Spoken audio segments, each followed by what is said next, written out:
سفارة دولة قطر في الجزائر أقمنا اليوم الرياضي لدولة قطر اللي نفخر به.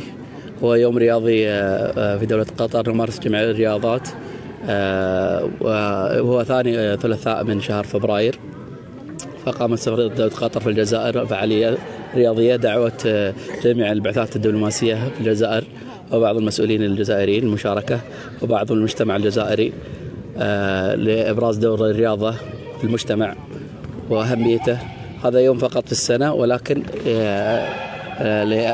لحفز جميع الناس لممارسة الرياضة يوميا بشكل يومي.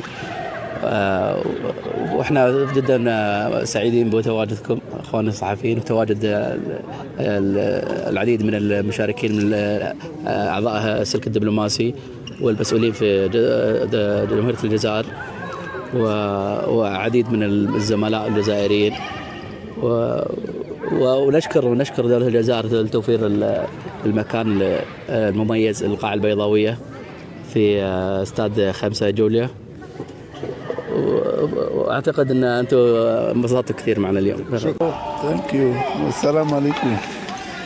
Well, it's a very nice opportunity offered to us by the Embassy of Qatar to run around and exercise and try and emulate some of the skills that we saw during the World Cup.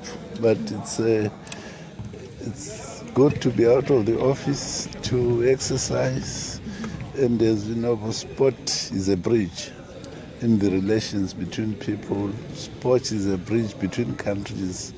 It's a great opportunity to mix, to mingle, and to interact from different cultures. Thank you. هذا اليوم الوطني للرياضة اللي قامت به سفارة قطر مبادرة على كل حال احنا نستحسنوها، حتى جمعت عدة سفارات. وما يخفالكش بلي الرياضة هي عبارة عن تربية، عن أخلاق، عن سياحة، عن دونك حتى هما يروجوا للبلد تاعهم حتى من طرف يعني بهذه الرياضات. Assalamu alaikum. I'm Ahmad from the Embassy of Indonesia. I'm going to say thank you to the Embassy of Qatar for organizing this nice event for the diplomatic corps in Aljazair. This is the first time that we gather together, and it is the opportunity for me to meet other colleagues from diplomatic corps and as well as for Algerian.